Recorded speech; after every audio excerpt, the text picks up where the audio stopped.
সরাসরি আমাদের প্রতিনিধি সুজিত মণ্ডল আমাদের সঙ্গে রয়েছেন। সুজিত, তুমি যেখানে রয়েছো, আজ যারা এসেছেন মূলত কি কি নথিপত্র নিয়ে তারা এসেছেন, কাদের কাদের ডাকা হয়েছে এই হিয়ারিং এ? একদমই স্বর্ণালী, আমরা রয়েছি নদিয়ার রানাঘাট 2 নম্বর বিডিও অফিসে এবং তুমি দেখতে পাবে সকাল থেকে কিন্তু এই শীতকে উপেক্ষা করে লাইন দিয়ে তারা কিন্তু আজকে এসআইয়ের যে তৃতীয় দিন তারা কিন্তু এই শুনানিতে এসছে এবং তারা তাদের উপযুক্ত যে সমস্ত নথি রয়েছে সে সমস্ত নথি নিয়ে কিন্তু আজকে তারা হাজির হয়েছে। এবং রানাঘাট 2 নম্বর বিডিওর মধ্যে রঘুনাথপুর, হিজুলি 2, যুগল কিশোর, বহিরগাছি, আরংঘাটা এই সমস্ত গ্রাম পঞ্চায়েতের অধীনস্থ যে সমস্ত এসআইয়ের যে আজকে যে শুনানিতে যাদের নাম রাখা হয়েছে, যাদেরকে ডাকা হয়েছে, তারা কিন্তু এই শীতের সকালে তারা আজকে উপস্থিত হয়েছেন। শুধু বয়স্ক ব্যক্তিরাই নয়, অনেক মানুষ তারা এসছেন যারা কিন্তু অসুস্থ মানুষ এর মধ্যে রয়েছেন। বিশেষ করে তোমাকে বলে রাখি, এই যে আমরা যে এলাকাটায় রয়েছি রানাঘাট দক্ষিণ বিধানসভা এলাকা, এবং এখানে কিন্তু দক্ষিণ এবং উত্তর পূর্ব এলাকায় মতুয়াদের ভোটের সংখ্যা কিন্তু অনেক বেশি সংখ্যক। সেই হিসাবে কিন্তু অধিকাংশ মতুয়ারাই কিন্তু এখানে তারা কিন্তু এসআইয়ের যে শুনানি, সেই শুনানির দিন কিন্তু তারা তৃতীয় দিনে তাদের যথাযথ প্রমাণপত্র নিয়ে তারা কিন্তু এসেছেন তাদের নথি জমা দেওয়ার জন্য। আমরা এরকমই একজন মতুয়াদের সঙ্গে কথা বলে নেবো, পরিবারের সঙ্গে, কি জন্য তারা এসছেন, কেন এসছেন, এই যে আজকে যে এত ঠান্ডার মধ্যে কি জন্য, কোথায় এসছেন? আমরা এই সিএর হেয়ারিং এর জন্য, এসআইয়ের হেয়ারিং এর জন্য এসেছি। কাদের কাদের নাম আছে আপনার? আমার বাবার নাম আছে, 81 বছর বয়স, অসুস্থ, স্ট্রোকের রুগী, 3 বার স্ট্রোক হয়েছে, তবুও তার আসতে হয়েছে এই প্রমাণ করার জন্য। সেক্ষেত্রে তো একটু হয়রানি হতে হচ্ছে। হ্যাঁ, হয়রানি তো অতি হচ্ছে। আপনারা সিএর এর জন্য আবেদন করেছেন? সিএর জন্য আবেদন করেছি 1 মাস আগে। তাতে আবার নতুন করে কি দিতে আসছে? নতুন করে যা ডকুমেন্টস আছে সেইগুলি দিতে হচ্ছে। আপনাদের পরিবারের আর মোটামুটি কতজন আছে? পরিবারে আরো 4 জন আছে, 4-5 জন আছে। হয়রানি হতে হচ্ছে। একটা হয়রানি হতে হচ্ছে আমাদের। একদমই তাই। এই যে শীতের সকাল, তার মধ্যে কনকনে ঠান্ডার মধ্যে বয়স্ক ব্যক্তি, তাকে নিয়ে, ওর বাবা বয়স্ক, ইনি কিন্তু রীতিমতো প্যারালাইসিস পেশেন্ট, তাকে নিয়ে কিন্তু আসতে হয়েছে। উনি দাঁড়িয়ে থাকতে পারছেন না দীর্ঘ সময় ধরে, তাকে বসবার জায়গা দেওয়া হয়েছে, কিন্তু সব কিছুকে উপেক্ষা করেই তার যে নাগরিকত্ব প্রমাণ করবার জন্য তাকে কিন্তু আজকে হাজির হতে হয়েছে। এই যে এসআইয়ের তৃতীয় দিনের যে পাশাপাশি আপনাদের সামনে এই মুহূর্তে জলপাইগুড়ির ছবি তুলে ধরবো। আমাদের প্রতিনিধি রাজা চট্টোপাধ্যায় সরাসরি আমাদের সঙ্গে রয়েছেন। রাজা, জলপাইগুড়িতে তুমি রয়েছো এবং কনকনে ঠান্ডায়, সেখানেও হিয়ারিং সেন্টারে ঠিক কি ছবি দেখতে পাচ্ছ? দেখো, সকাল থেকে এই কনকনে ঠান্ডার মধ্যেই জলপাইগুড়ি বিডিও অফিসে কিন্তু সকাল থেকে 9:30 থেকে কিন্তু হিয়ারিং শুরু হয়েছে এবং তার আগে থেকেই মানুষ কিন্তু এখানে জড়ো হয়েছে। কারণ আমি একজন ব্যক্তির সাথে কথা বলবো যার নাম হচ্ছে মাধব ভক্ত। এর হিয়ারিং এর ডেট পড়েছে আগামী 31 তারিখ। ওনার যেটা দাবি যে উনি পরশুদিন সকাল 3:30, ভোর 3:30-র সময় তার মেয়ের চিকিৎসার জন্য তাকে ব্যাঙ্গালোর যেতে হবে, কারণ তার মেয়ের হার্টে ফুটো রয়েছে। অনেক কষ্ট করে ডাক্তারের সঙ্গে অ্যাপয়েন্টমেন্ট করা হয়েছে। তারপর তিনি টিকিট কেটেছেন। পেশায় ইনি একজন শাটারিং মিস্ত্রি, গরিব মানুষ। জলপাইগুড়ি শহর থেকে 1 কিলোমিটার দূরে ওনার বাড়ি। সেখান থেকেই কনকনে ঠান্ডার মধ্যেই সকালে তিনি এসেছেন সমস্ত নথি নিয়ে।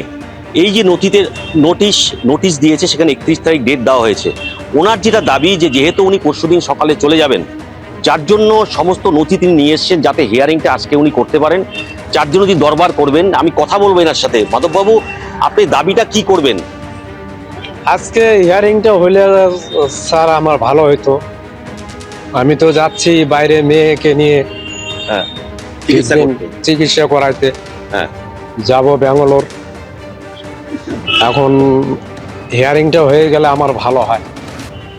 আচ্ছা, ডাক্তারের সাথে ডেট নিয়েছেন? ডাক্তার ডেট নিয়েছেন? হ্যাঁ, ডেট নিয়েছি। 3 তারিখে আমাকে ডাক্তার দেখাতে আপনাকে তো হিয়ারিং এর জন্য 31 তারিখ ডাকা হয়েছে। 31 তারিখ সকালে চলে যাচ্ছেন? হ্যাঁ, সকালে চলে যাচ্ছে, তার জন্য আমি আসলাম। আচ্ছা, এখানে কারোর সঙ্গে কথা বলেছেন? কাগজপত্র নিয়ে গিয়েছেন? হ্যাঁ, কাগজপত্র আমি না এখনো যাইনি, এখনো কারো কাছে যাইনি। এখন যাবেন?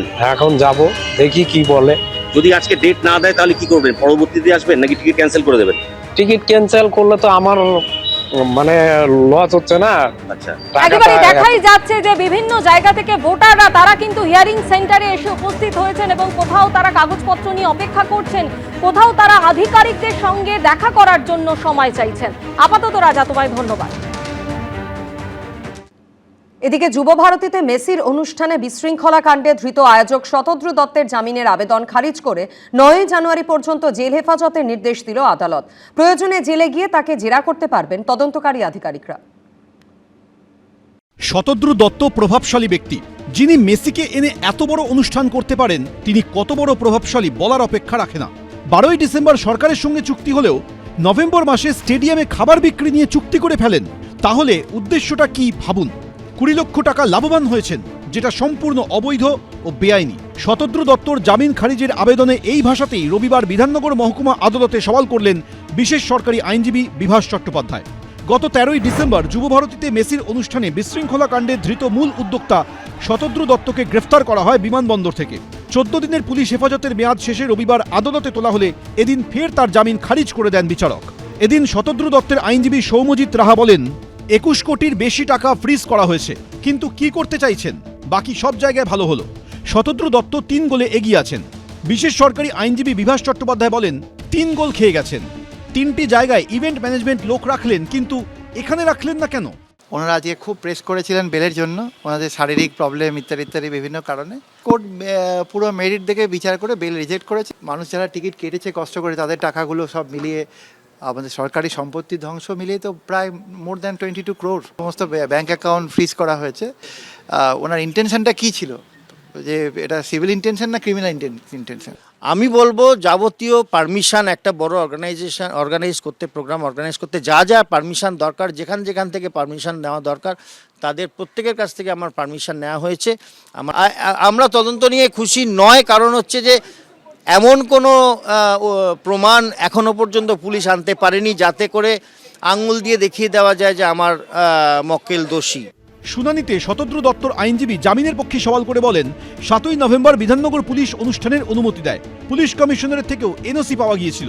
ভিড় ম্যানেজমেন্ট, ট্রাফিক কন্ট্রোল এগুলো পুলিশের দায়িত্বে ছিল, কিন্তু যা হলো তাতে তদন্ত প্রয়োজন। এই গ্রেফতারি বৈধ নয়। টিকিটের শর্ত ও নিয়মাবলী যা দেওয়া হয়েছিল কোনোটাই ভাঙা হয়নি। জেড ক্যাটেগরি সিকিউরিটি দেওয়া হয়েছিল মেসিকে। ভারতের অন্য জায়গায় অনুষ্ঠান সুষ্ঠুভাবে হয়েছে। তদন্ত তথ্যভিত্তিক হোক, মন খারাপের ওপরে নয়। শতদ্রু দত্তের মেডিকেল ইস্যু আছে, জামিনের আবেদন করছি। পরনে কালো রঙের সোয়েটশার্ট এবং ট্রাউজার, মুখে সাদা মাস্ক, মাথায় কালো রঙের টুপি আর ডান হাতে গীতা। এভাবেই এদিন বিধাননগর মহকুমা আদালতে ঢোকেন ধৃত শতদ্রু দত্ত। সরকারি আইনজীবী জামিন খারিজের পক্ষে সওয়াল করেন, 34,576 জন টিকিট কেটেছিলেন প্রায় 19 কোটি টাকার বিনিময়। যেটা বারণ করা হয়েছিল শতদ্রু দত্ত সেটাই করেছিলেন, যে কারণে এই ঘটনা ঘটে। যেসব ধারা আছে এই মামলায় তাতে 10 বছর থেকে যাবজ্জীবন সাজা হতে পারে। সরকারি আইনজীবী বিভাস চট্টোপাধ্যায় বলেন, বিমানবন্দর থেকে শতদ্রুকে ধরা হয়। ঘটনার পরই মেসিকে নিয়ে স্টেডিয়াম ছেড়ে দেন তিনি। শতদ্রু দত্তের আইনজীবী বলেন, চলে যাচ্ছিলেন অন্য অনুষ্ঠানের জন্য, পালানোর জন্য নয়। সরকারি আইনজীবী বলেন, 1.5 ঘন্টার অনুষ্ঠান 20 মিনিটের মধ্যে চলে যাচ্ছেন, এটা হয়? এটার মানে কি? সওয়াল জবাবের পর ধৃতের জামিনের আবেদন খারিজ করে 9 জানুয়ারি পর্যন্ত জেল হেফাজতে পাঠান বিচারক। আবির দত্ত, এবিপি আনন্দ, কলকাতা। এবিপি আনন্দ, এগিয়ে থাকে, এগিয়ে রাখে।